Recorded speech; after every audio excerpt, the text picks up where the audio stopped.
Hello everyone, मैं रवि सिंह। आज हम पॉलिटिकल साइंस का चैप्टर नंबर 2 इलेक्टोरल प्रोसेस आज प्रो टॉपिक यहाँ पे आज हम ख़त्म करने वाले हैं। तो लास्ट वीडियो में हमने सीखा था इलेक्शन क्या होता है, उसकी क्या इंपॉर्टेंस है एंड इलेक्शन कमीशन क्या है और इसके क्या फंक्शंस हैं। इन लास्ट वीडियो में हमने सीखा था। इस वीडियो के अंदर हम इलेक्शन के क्या प्रोसेस है स्टेप बाय स्टेप यहाँ पे हम जानेंगे एंड फिर रिस्ट्रक्चरिंग ऑफ कॉन्स्टिट्यूंसी क्या है, ये इस टॉपिक को कवर करेंगे। Code of conduct and challenges in conducting free and fair elections and is last one is electoral reform. तो सारे टॉपिक्स आज इसको कवर करने वाले हैं, तो इसलिए आप इस वीडियो को पूरा एंड तक देखिएगा ताकि आपको सारी चीज़ एकदम अच्छे से रिकॉल हो पाए एग्जाम के टाइम में, राइट। तो शुरू करते हैं फर्स्ट टॉपिक की तरफ से, election process of election. Election का क्या प्रोसेस होता है, किस तरीके से स्टेप बाय स्टेप होता है, इसको जरा समझते हैं। तो सबसे पहले इलेक्शन कमीशन क्या करता है, कॉन्स्टिट्यूंसी को इस्टेब्लिश करता है। क्यों करता है, क्योंकि उसी कॉन्स्टिट्यूंसी के हर एक कॉन्स्टिट्यूंसी से एक लीडर इलेक्ट होता है और फाइनली वो लीडर बनता है। फाइनली वो मेंबर ऑफ पार्लियामेंट बनता है या फिर एमएलए बनता है। तो हर एक कॉन्स्टिट्यूंसी से एक लीडर इलेक्ट होता है। फिर कॉन्स्टिट्यूंसी इस्टेब्लिश होने के बाद फिर क्या होता है, फाइनलाइजिंग वोटर लिस्ट। उस पर्टिकुलर कॉन्स्टिट्यूंसी के अंदर कितने लोग हैं वोट देने वाले, वो फाइनल वोटिंग लिस्ट तैयार होता है, उस वोटिंग लिस्ट को काउंट करता है। फिर next one is nomination of candidate and scrutiny of the nomination form. Means what, कौन से कॉन्स्टिट्यूंसी से कौन लीडर खड़ा हो रहा है, कितने लोग खड़े हो रहे हैं एक कॉन्स्टिट्यूंसी से, उस सब का जो नॉमिनेशन फॉर्म आया है उसका वेरीफाई करना, उसको आइडेंटिफाई करना, कौन से लीडर कौन से पॉलिटिकल पार्टी को बिलोंग कर रहा है या फिर कहीं वो इंडिपेंडेंट तो खड़ा नहीं हो रहा है, उसको सपोर्ट की ज़रूरत है। तो जो भी जो इलेक्शन के लिए खड़ा हो रहा है उसको एकदम अच्छे से वेरीफाई करना। वेरीफाई करने के बाद फिर क्या होगा, इलेक्शन कैंपेन में क्या होता है, रैलियाँ निकलती हैं, हर एक लीडर जाके जनता से मिलता है एंड फिर वोटिंग के लिए वोट मांगते हैं। फिर जब इलेक्शन कैंपेन के बाद फिर क्या होता है, वोटिंग होता है। एक्चुअल में वोटिंग होगा, आपने देखा रहा होगा स्कूल कॉलेजेस में लोग लाइन से लगा के वोटिंग देते रहते हैं, टीवी पे भी ऐड आता है। फिर क्या होता है, एक्चुअल वोटिंग हो गया। फिर उसके बाद क्या हो गया, काउंटिंग होगा, काउंटिंग ऑफ वोट्स को गिना जाएगा, कितने वोट किसके तरफ गए, कितने वोट किसके तरफ गए, कौन जीतेगा कौन हारेगा, राइट। वोट जब काउंट हो जाएगा फिर क्या आता है, रिजल्ट को डिक्लेयर किया जाता है, कौन पार्टी जीती, कौन लीडर जीता उस कॉन्स्टिट्यूंसी से। एंड फिर क्या होता है, resolution of dispute regarding election के दौरान कुछ प्रॉब्लम्स आई, कुछ दिक्कत आई, तो उसका सोल्यूशन कौन निकालता है, इलेक्शन कमीशन निकालता है। तो ये इलेक्शन का प्रोसेस होता है जो हमने सीखा, यहाँ पे हमने देखा। एंड फिर next topic is restructuring of constituency. Means what, constituency को रिस्ट्रक्चर करना का काम कौन करता है, इलेक्शन कमीशन करता है। मैं बात करूँ लोकसभा का, इंडिया के अंदर सीट्स कितने हैं, 543 सीट्स हैं। इसका मतलब क्या है, इंडिया के अंदर लोकसभा की सीट कितनी है, 543। एंड डिलिमिनेशन कमीशन ये क्या है, डिलिमिनेशन एक एक्ट है जो इलेक्शन कमीशन को राइट देता है कि आप कॉन्स्टिट्यूंसी को रीस्ट्रक्चर कर सकते हो। एग्जाम्पल लेते हैं कि मान लेते हैं एक लोकेशन ए है, ए के अंदर 2011 के अंदर यहाँ पे पॉपुलेशन कितनी थी, 2 लाख थी, और उस समय वहाँ पे सीट कितनी थी, 10 सीटें थी, 10 कॉन्स्टिट्यूंसी थी वहाँ पे। एक और मैं फिर से बोल रहा हूँ, आप समझने की कोशिश कीजिएगा। लोकेशन ए है, यहाँ पे 2011 के अंदर पॉपुलेशन कितनी थी, 2 लाख थी, एंड सीट्स कितनी थी, 10 थी। बट 2021 के अंदर पॉपुलेशन बढ़ गई, 4 लाख पॉपुलेशन हो गया, एंड वहाँ पे क्या आपको लगता है सीट्स भी बढ़ा होगा, पॉपुलेशन बढ़ रहा है तो क्या होगा, सीट्स भी बढ़ेगा।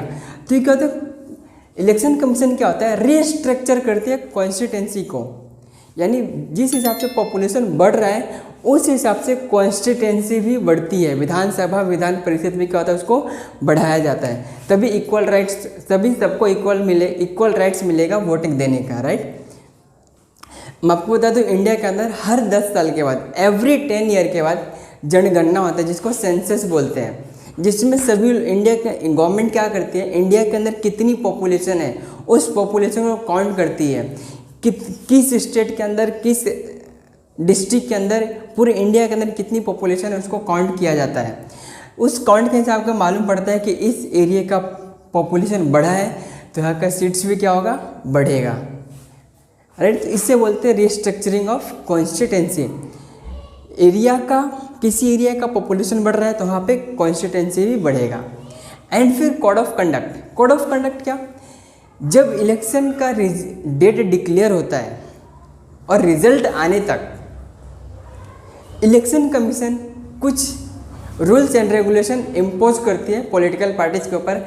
आप ये काम नहीं कर सकते, आप इस तरीके से नहीं कर सकते। कुछ रूल्स एंड रेगुलेशन को फॉलो करना पड़ता है पॉलिटिकल पार्टीज़ को। जैसे कि आप कभी भी रिलीजन के बेस पे या फिर पैसा दे के इसके बेस पे आप वोट नहीं खरीद सकते। इस सारी चीज़ें कोड ऑफ कंडक्ट में आती है। अगर आपको रैली भी निकालना है तो पहले आपको परमिशन लेना पड़ेगा हमसे। इस सारी चीज़ें कोड ऑफ कंडक्ट में आती है। तो रूल्स एंड रेगुलेशन रहती है, जिससे होगा क्या, इलेक्शन को फ्री एंड फेयर तरीके से करवाया जाए। एंड फिर नेक्स्ट टॉपिक की तरफ बात करते हैं, challenges in conducting free and fair election. Election commission को और क्या क्या चैलेंजेस आते हैं जब इलेक्शन कंडक्ट करता है और फ्री और फेयर इलेक्शन नहीं हो पाता है। तो very first thing, miss use of money. Money का गलत तरीके से यूज करना, मतलब पैसा दे के वोट खरीदना, कुछ इस तरीके से। तो ये भी इलेक्शन कमीशन के सामने क्या है, चैलेंजेस हैं। एंड फिर criminal background.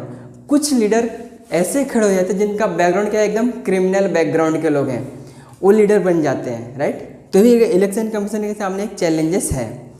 And third one is violence. Election के दौरान क्या होता है, लड़ाई झगड़े या फिर कॉन्फ्लिक्ट्स होता है, राइट। तो वायलेंस भी होता है। एंड फाइनली एक पॉइंट और है जहाँ पे मैं लिखना भूल गया, जैसे family monopoly. Family monopoly means what, कि मैं पार्टी का लीडर हूँ और मैं ही अपने रिलेशन वालों को ही मतलब लीडर बना रहा हूँ। मतलब आप यहाँ से इलेक्शन लड़ लो, यहाँ से इलेक्शन लड़ लो, हर जगह से इलेक्शन को लड़ने के लिए मैं अपने रिलेशन वाले को ही भेज रहा हूँ और किसी बाहर को नहीं भेज रहा हूँ। तो इससे क्या हो रहा है, फैमिली मोनोपोली हो रहा है, यानी उसके फैमिली वाले ही MP MLA बन रहे हैं, ऐसा है, राइट। तो यहाँ पे कहता है फैमिली बैकग्राउंड। तो कुछ चैलेंजेस है इलेक्शन कमीशन के सामने। एंड फिर नेक्स्ट टॉपिक की तरफ जाते हैं, इलेक्टोरल रिफॉर्म। तो हमें क्या क्या रिफॉर्म्स लाने चाहिए इलेक्शन कमीशन को, राइट। हम क्या सजेस्ट कर सकते हैं। द वेरी फर्स्ट थिंग, 50% जो सीट्स हैं वो लोकसभा के अंदर वोमेन के लिए रिजर्व रखा जाए, जिससे वोमेन भी और ज़्यादा पार्टिसिपेट करें। महाराष्ट्र के अंदर 50% है, बट एट इंडिया लेवल पे 50% नहीं है, तो सजेशन नहीं है। एंड फिर क्रिमिनल बैकग्राउंड। काफ़ी लोग जो क्रिमिनल बैकग्राउंड से जो लोग हैं, पॉलिटिकल पार्टीज उन्हें टिकट ना दें, अगर उन्हें टिकट ही नहीं मिलेगा तो इलेक्शन में खड़े नहीं होंगे, राइट। तो उन्हें क्रिमिनल बैकग्राउंड के जो भी उन्हें टिकट ना दे इलेक्शन में लड़ने के लिए। एंड क्या सजेशन दे सकते हैं, क्या रिफॉर्म लाने चाहिए, क्या बदलाव लाने चाहिए। इलेक्शन के जो भी खर्चे होते हैं, जो भी एक्सपेंसेस होते हैं, वो गवर्नमेंट खुद ही करे, पॉलिटिकल पार्टीज ना करें, जिससे पैसे का गलत तरीके से यूज़ रोका जा सके। एंड एक finally, representation of people act. इसको इस तरीके से रिफॉर्म करना चाहिए कि कोई भी गलत आदमी जो क्रिमिनल बैकग्राउंड का है वो इलेक्शन में खड़े ना हो पाए। रिप्रेजेंटेशन ऑफ पीपल एक्ट में ये बताया गया है कि PM बनने की एज लिमिट क्या है, CM बनने की एज लिमिट क्या है, प्रेसिडेंट बनने की क्या कंडीशन है, सारी चीज़ें बताया गया है। तो इसको और अच्छे से बताया जाए और इसमें और अच्छे से अमेंडमेंट लाया जाए, इसके अंदर और अच्छे से बदलाव लाया जाए, जिससे जो क्रिमिनल बैकग्राउंड के जो लोग हैं वो इलेक्शन के अंदर कभी खड़े ना हो पाएँ, राइट। तो ये कुछ रिफॉर्म्स लाने हैं, आने चाहिए। एंड फिर फाइनली आप वीडियो के अंदर मुझे बताओ कि इंडिया के अंदर लोकसभा का कितने सीट्स हैं, राइट। ये वीडियो कैसा लगा आपको, इस वीडियो को सबसे अच्छा क्या लर्निंग पॉइंट मिला, आप उसे कमेंट में करके मुझे शेयर करो।